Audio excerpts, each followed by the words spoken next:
But the point is, if you've ever felt the desire, however small it is, to just stop endlessly and mindlessly taking in all this information,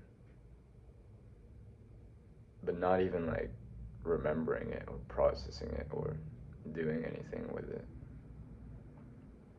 except maybe like having a little laugh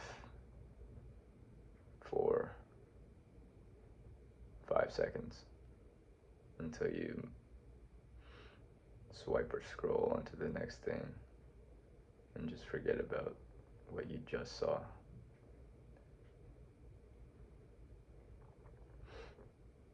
It can be anything, but recording a video and speaking out loud and talking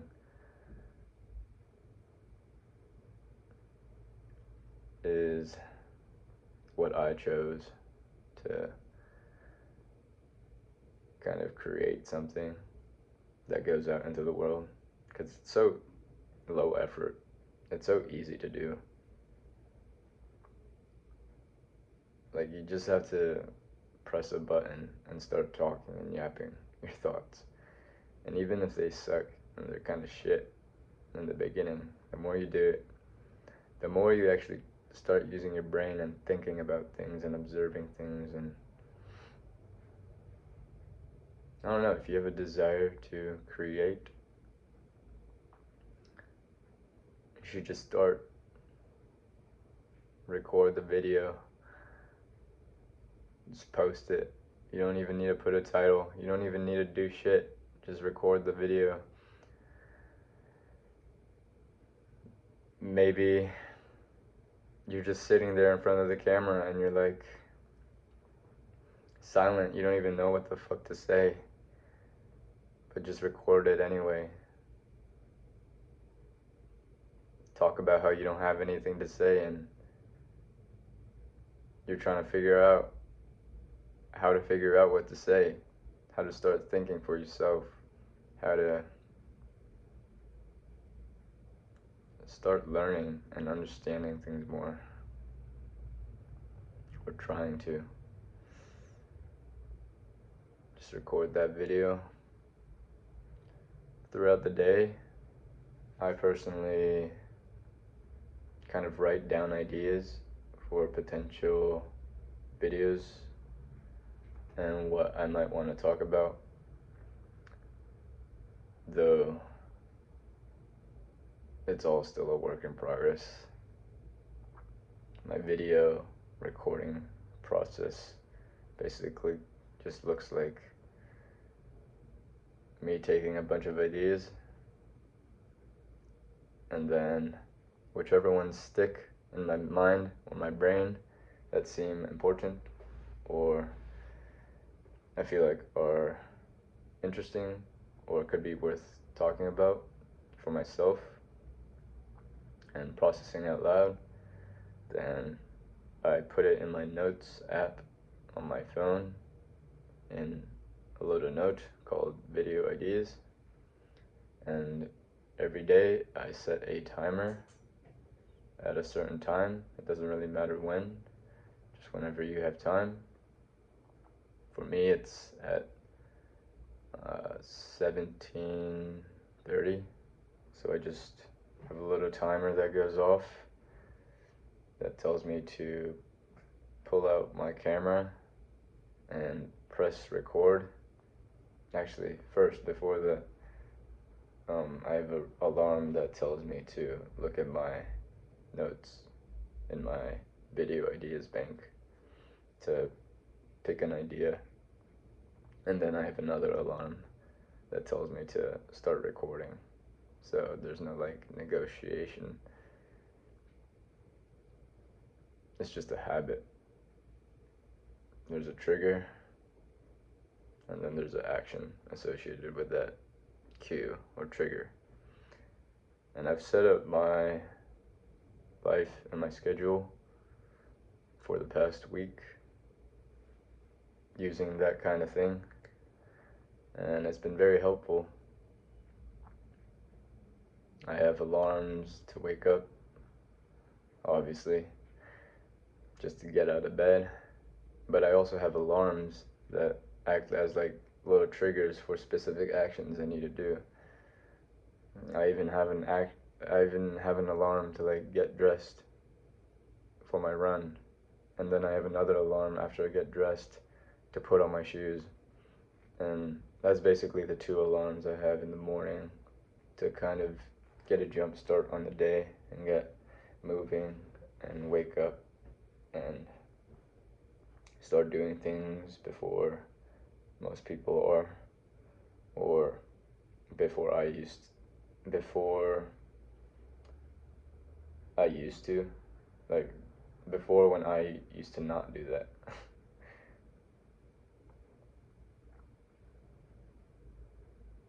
And I have other alarms to tell me to get on the charts and open TradingView and pull up the chart that I'm trading on.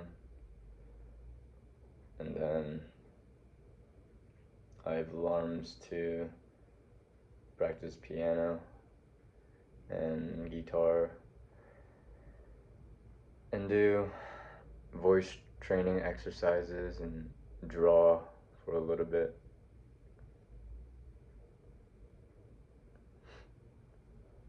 It's not much, but it creates just enough structure that helps me just go through the day on autopilot. Not necessarily not thinking about the things I'm doing, but not having to think about the decision of whether I'm going to do the thing or not.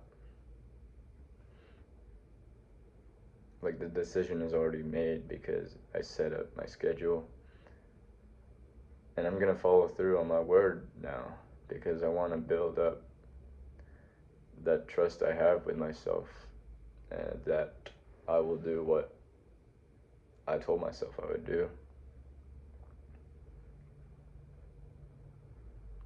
And you have to start small with these kind of things. Like when I set up an alarm or set up these habits, in the past I used to be like, I'm gonna do this huge task every single day. But that's not really how habits work or how consistency works. You kind of have to create like the minimum viable habit. And it's kind of interesting because I made this, I kind of created this framework where all I do is set timers for things. And, well, certain things that I feel like need timers. But I set the timer and it starts. But I'm not necessarily telling myself that I need to do this thing for that entire length of time. But I do tell myself that I can either do this thing or do nothing when that timer starts. So I usually just end up doing the thing anyway because I don't want to do nothing. But if I had the option to do nothing, then I could. And also, psychologically, in my brain, I set up my goal reward system so that the act of having the timer start literally accomplishes the goal automatically. So it's like I feel like I won that habit and I did what I told myself I would do. And that gives like a psychological boost, I guess. It's like you can't fail. And maybe that sounds stupid. Like, why would you create a system where you can't fail? But why would you create a system where failure is inevitable?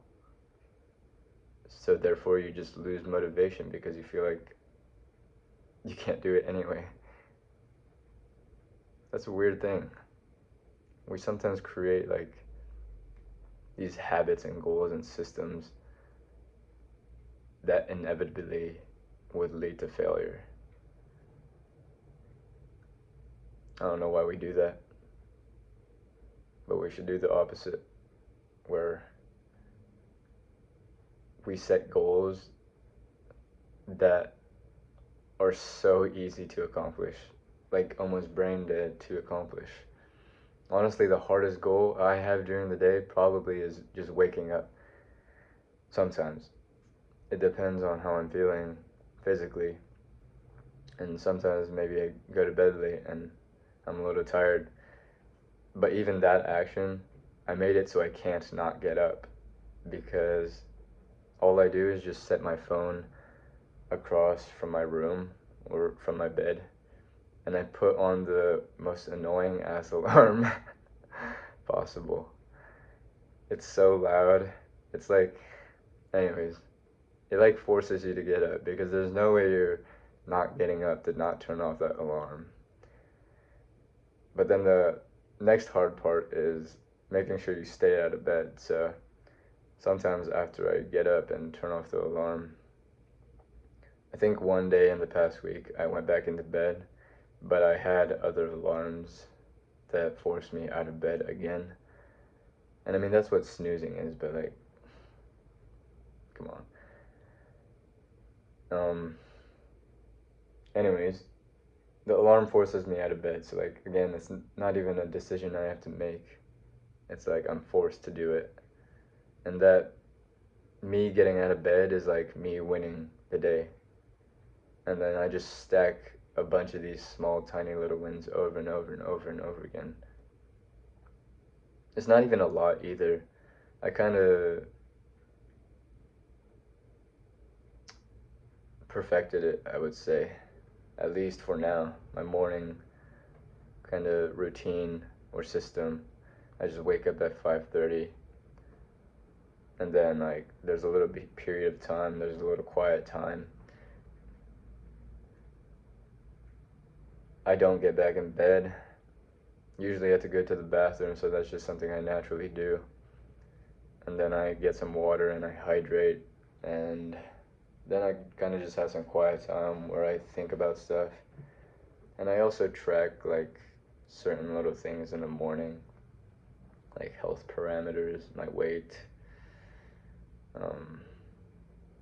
I've also started checking my bank account, because Alex Hormozy said something about it, and it makes sense, you know. The things we give attention to, we kind of notice, or like the problems we give attention to. You can only solve a problem if you're aware of it, basically. So like, if you're putting the problem in front of your face, the biggest problem you're having in your life in front of your face every single day, it's gonna be top of mind, and you're gonna be thinking about how to solve it. So I just started doing that just to see, you know, how it goes. And at 5:50, I have an alarm that tells me to just like get dressed. If I wanted to break that goal down even more, I could be like, put pants on. And like, that counts as a win. It's not run 4 miles every single day. It's just put my pants on. And then at 5:55, I have another alarm that tells me to put my shoes on. And when I put my shoes on, I'm basically out the door already.